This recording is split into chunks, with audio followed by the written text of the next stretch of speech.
E glória do Senhor Jesus Cristo. E hoje nós iremos estudar o livro de Josué, capítulo 11. O título do capítulo é As Vitórias de Josué sobre diversos reis. E também tem uma parte importante que aqui Deus fala que ele vai endurecer o coração dos povos de Canaã para eles batalharem contra o povo de Israel. Aí a gente fica com a pergunta, né? Será que é justo? Por que Deus endureceu o coração do povo de Canaã para eles lutarem com Israel, para que eles perecessem todos ali, né?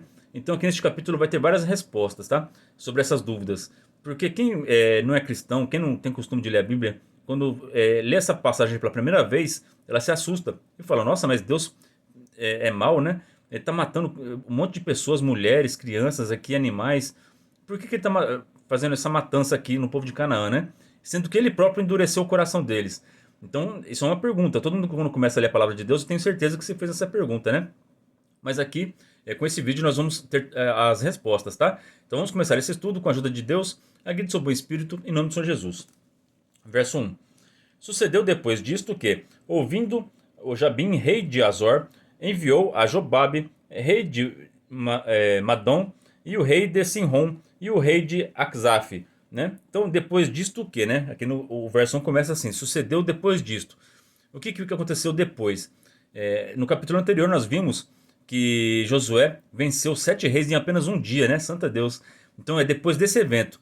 Esse evento chamou muita atenção dos povos de Canaã. Eles ficaram amedrontados. E esse rei aqui, o rei de Azor, né?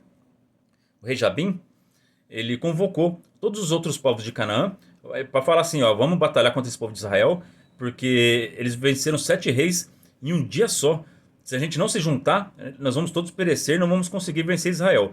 Então, por isso que esse rei Jabim fez essa convocação, na esperança de poder vencer Israel, de vencer esse povo que estava derrotando todos os povos de Canaã, né? Mas a gente vai ver que esses esforços dele aqui não vai valer de nada, né? Porque quando a pessoa luta contra Deus, não tem como ela vencer, né? Então a gente tem que tomar cuidado. Muitas vezes a gente acha que está fazendo certo, mas nós estamos lutando contra Deus, né? Então a gente tem que sempre avaliar assim: será que Deus está se agradando disso que eu estou fazendo, né? E fazer sempre essa pergunta, orar, porque às vezes você está com a intenção boa, você está querendo fazer uma coisa que você gosta, é um emprego novo que você quer, é uma faculdade, qualquer coisa que você se propôs a fazer. Você conheceu uma pessoa, você quer se casar com essa pessoa, mas será que Deus está com você? Ou será que você está lutando contra Deus? Será que essa decisão que você tomou, você está lutando com Deus ou contra Deus, né? Aqui esse rei, ele está lutando contra Deus. Ele fez uma convocação.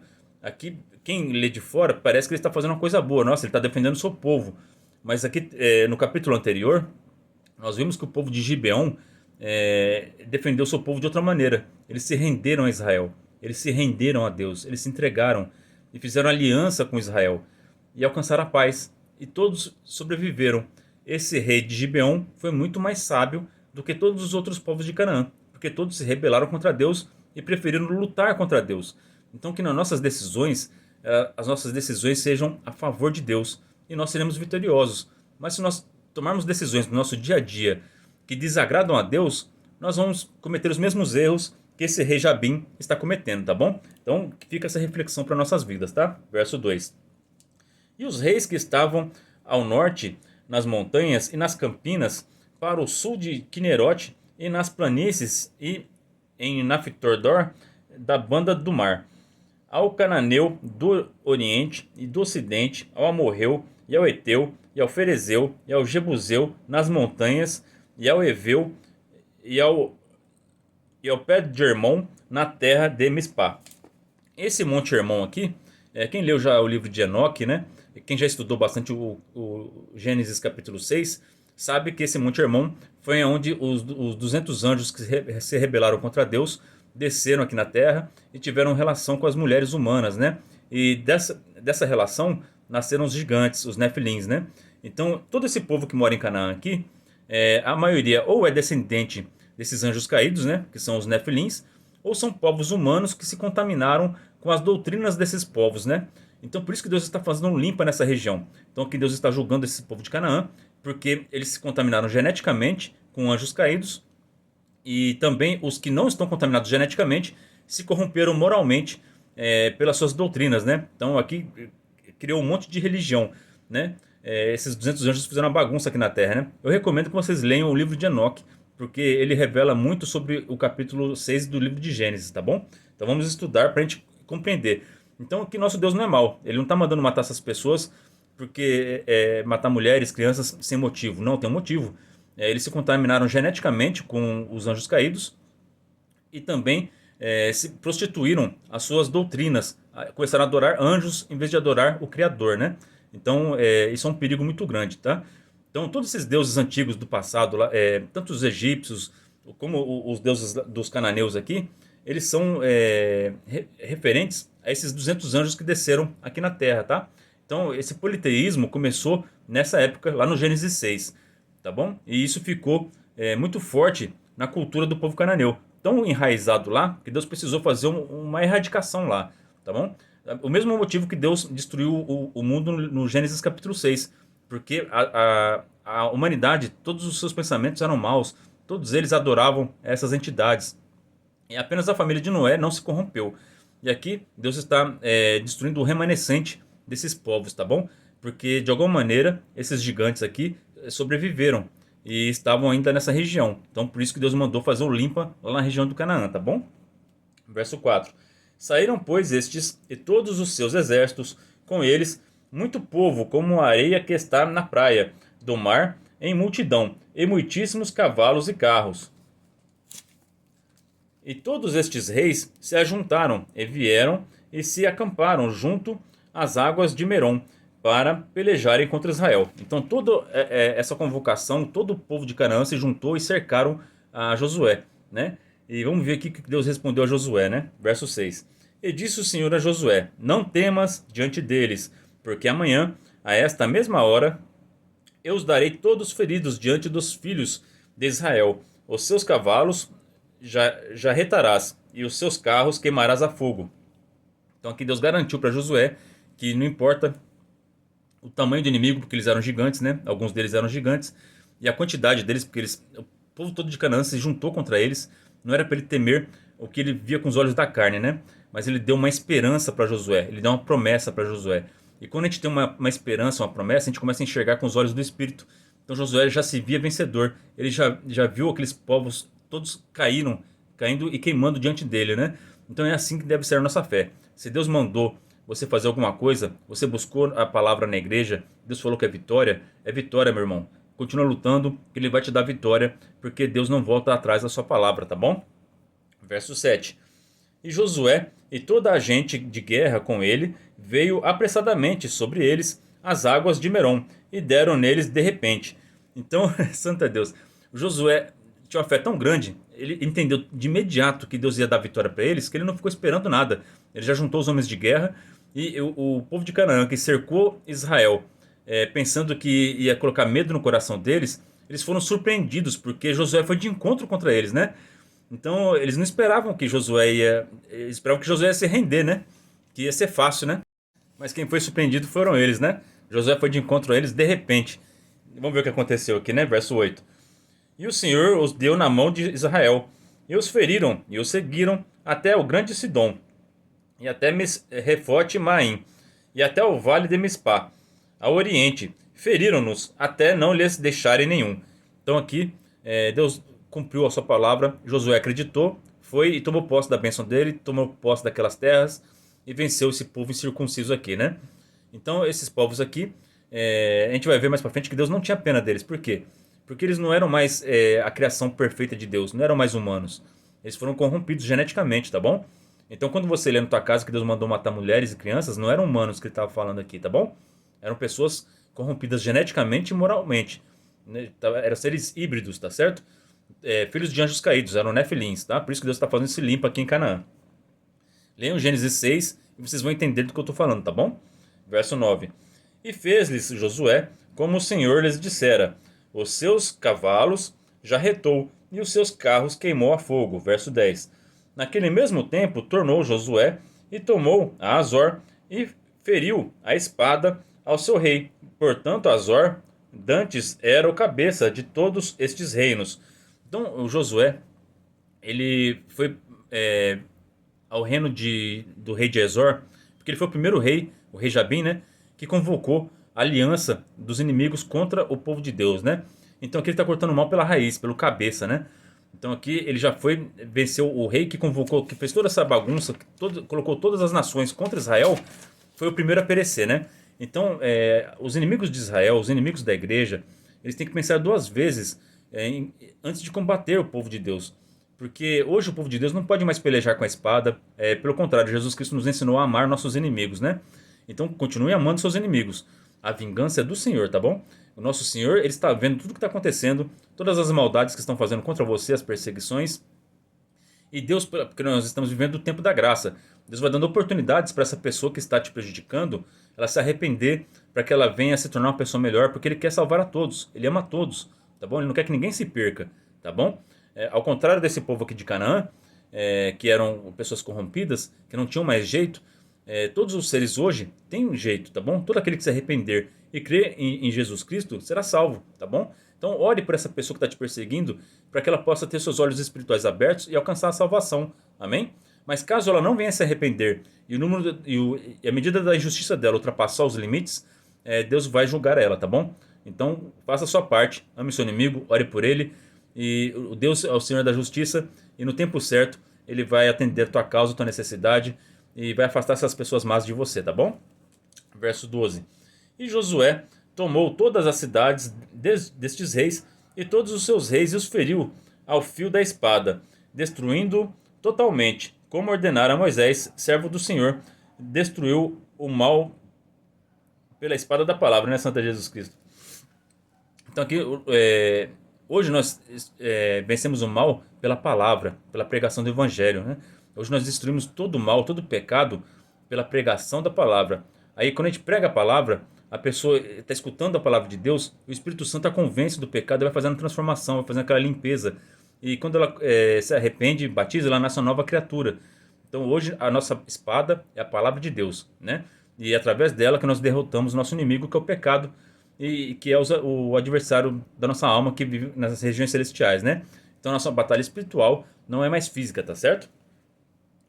Verso 13. Então somente não queimaram os israelitas as cidades que estavam sobre os seus outeiros, salvo somente Azor, a qual Josué queimou, né? Então de todas as cidades que se rebelaram contra a nação de Israel, a única cidade que foi queimada por completo foi a do rei que começou a rebelião, né? As outras, eles pegaram os despojos, né? Eles pegaram tudo aquilo que Deus permitiu que eles pegassem para que eles pudessem crescer como nação.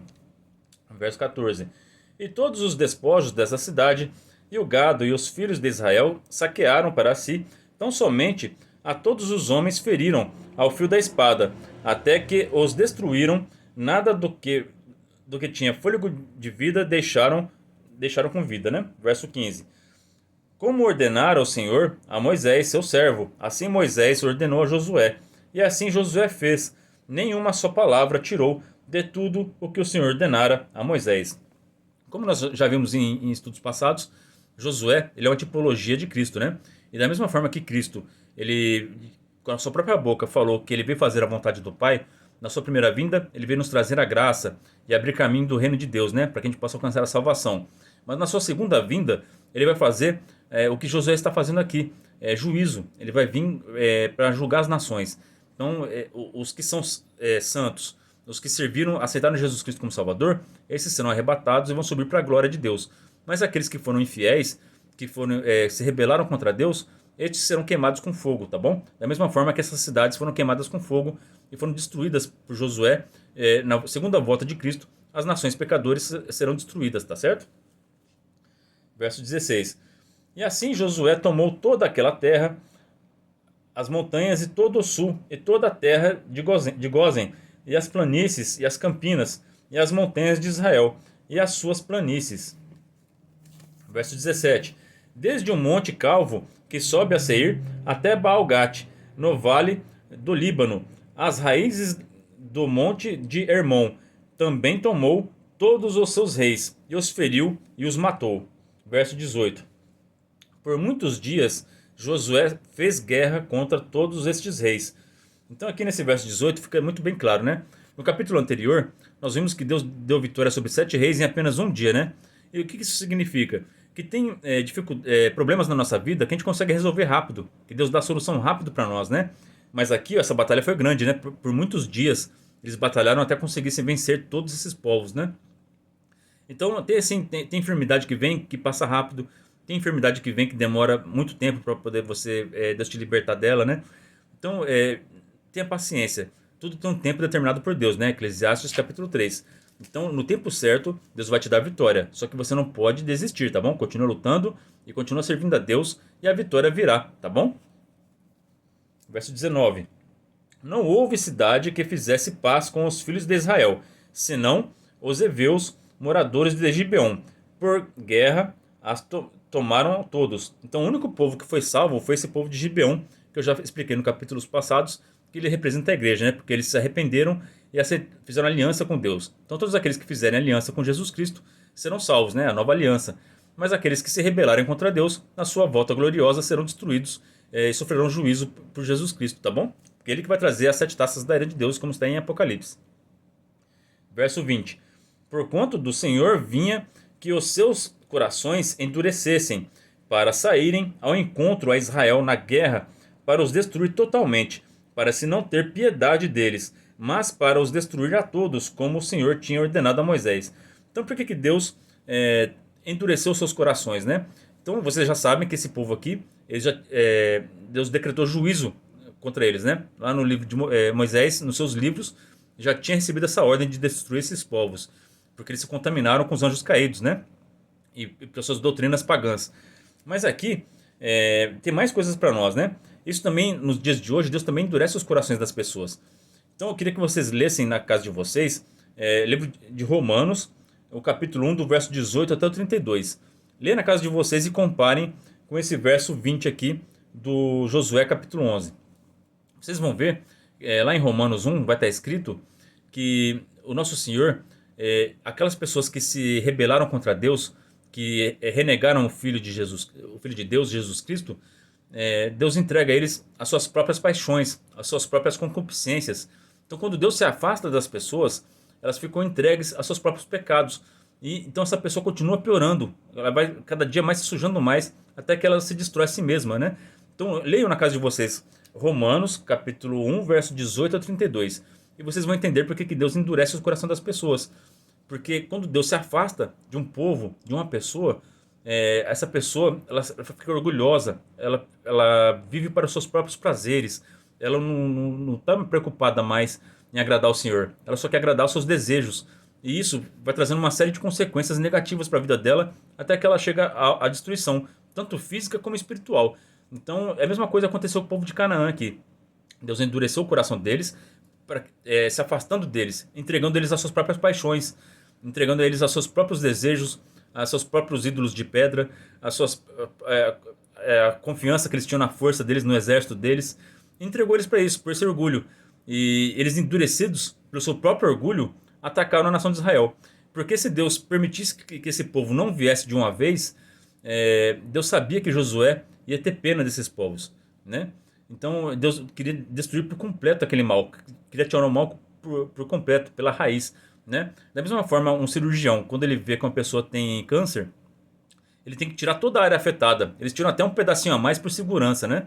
Porque eles sabem que se ficar alguma coisinha má lá, pode voltar a desenvolver essa doença, né? Da mesma forma, Deus está fazendo aqui com esse povo. Esse povo é uma doença, né, lá em Canaã. Deus está fazendo um limpa, Deus estava limpando aquela região ali, para poder colocar um povo escolhido, separado, para testemunhar, para testificar o Deus vivo, tá bom? Da mesma forma, a igreja. Deus nos separou, nos limpou do pecado, nas águas do santo batismo. Pela sua palavra, Ele nos limpa a cada dia. Cada dia, todo dia nós erramos, mas Deus vem pela sua palavra e pela sua misericórdia, Ele vai nos limpando pela palavra, gerando arrependimento nas nossas vidas. E quando nós pedimos perdão a Deus, nós somos limpos do pecado e somos nova criatura. É o que Deus estava fazendo na terra de Canaã. Ele estava purificando aquela terra, né? Tirando os povos que adoravam adorações pagãs e colocando um povo que adorava o Deus vivo, que iria representar o Deus vivo na terra, né? Naquele tempo veio Josué e extirpou os Enaquins. Enaquins é uma raça de gigante, tá? Nós vimos que aqui Josué não é o primeiro a lutar com gigantes, né? Moisés também lutou com gigantes. Ele destruiu o último dos Refaíns, né? Que era o rei Og de Bazã. Então o Moisés ele acabou com o último de uma raça de gigante. Só que tinham outras raças, né? Então Josué ele destruiu totalmente o povo que estava lá em Canaã desses gigantes, né? Mas a gente vai ver que eles fugiram, alguns deles, para a região de Gaza, né? Onde ficavam os filisteus. Verso 22. Nenhum dos Enaquins ficou de resto na terra dos filhos de Israel. Somente ficaram de resto em Gaza, em Gate, que é a cidade do Golias, né? Então lá tinha bastante gigantes, porque eles saíram da terra de Canaã, fugidos, né? E foram para essa região de Gate, né? E em Asdod. Aí o rei Davi vai acabar com esse povo também, na época dele, né? Vai lutar contra os Golias e contra os gigantes lá de Gate. Verso 23. Assim Josué tomou toda esta terra conforme a tudo o que o Senhor tinha dito a Moisés. E Josué a deu em herança aos filhos de Israel, conforme as suas divisões, conforme as suas tribos, e a terra repousou da guerra. Como que a terra pode repousar da guerra? Só quando não existe mais inimigos. Enquanto existir inimigos, sempre vai haver batalhas, né? Sempre vai haver guerra. Então, o que Jesus Cristo ensinou para nós, que amando o nosso inimigo, a gente não está mais em batalha, porque a batalha agora é do Senhor, né? Então a gente fica em paz. Então, o que Jesus Cristo ele nos trouxe a paz. Como? É só você não ter mais inimigos. Enquanto você desejar mal para alguém, você tem inimigos e você vai querer guerrear, fazer o mal contra essa pessoa. Mas a partir do momento que você perdoa e que você não tem mais inimigos, você alcança a paz. Esse verso 23 aqui eu achei lindo, porque e a terra repousou da guerra. Como que a terra repousa da guerra? Como a terra fica em paz? Quando não existe mais inimigos. Aqui Josué destruiu todos os seus inimigos, né? Todos os inimigos do povo de Deus. Da mesma forma, quando Jesus Cristo voltar, ele vai destruir todos os ímpios. E só vai sobrar o povo de Deus, só aqueles que foram fiéis a Cristo. E haverá paz na terra. Por isso que está escrito em Apocalipse que não haverá mais guerras, não haverá mais luta, não haverá mais dor, não haverá mais lágrimas. Porque só vai ficar aqui os escolhidos de Deus e seremos governados por Cristo Jesus, dessa nova terra que Deus vai criar, né? Isso vai ser lindo demais esse momento, né? E para finalizar, eu queria ler para vocês Apocalipse, capítulo 22, do verso 11 a 12. Quem é injusto, faça injustiça ainda. E quem está sujo, suje-se ainda. E quem é justo, faça justiça ainda. E quem é santo, seja santificado ainda. E eis que cedo venho, e o meu galardão está comigo, para dar a cada um segundo a sua obra. Santo é Deus. Então você está se santificando, santifique-se mais ainda. Você está praticando a justiça, faça a justiça ainda, porque Jesus Cristo está voltando e vai pagar cada um conforme as suas obras. O que você tem praticado? O que você tem ensinado? Onde você está gastando o seu tempo? Pense nessas coisas e reflita, porque o nosso Senhor Jesus Cristo está voltando e com ele está o galardão.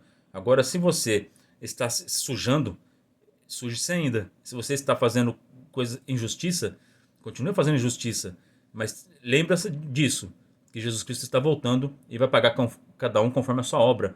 E o destino dessas pessoas que estão se sujando e estão praticando a iniquidade e a injustiça será o lago de fogo e sofrimento eterno.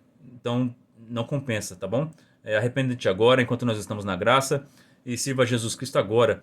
E vamos viver para a glória eterna junto com Cristo Jesus. Essa é a palavra para nós hoje. Que Deus abençoe a vida de todos vocês. Orem a Deus por mim, pela minha família. Me ajudem nesse canal novo que eu criei. E vocês, tenho certeza que vocês vão ser recompensados, porque Deus ajuda aqueles que ajudam um ao outro, tá? Então vamos nos ajudar, tá? Todo canal que é cristão, eu me inscrevo para ajudar os irmãos, né? E se vocês são cristãos, por favor, se inscrevam no meu canal e vamos ajudar o nome de Deus e o nome de Jesus Cristo ser proclamado aos quatro cantos da terra. Deus abençoe a vida de todos vocês, ora a Deus por mim e pela minha família. Deus seja sempre hoje eternamente louvado, em nome de Jesus Cristo que vive e reina para todos sempre. Amém.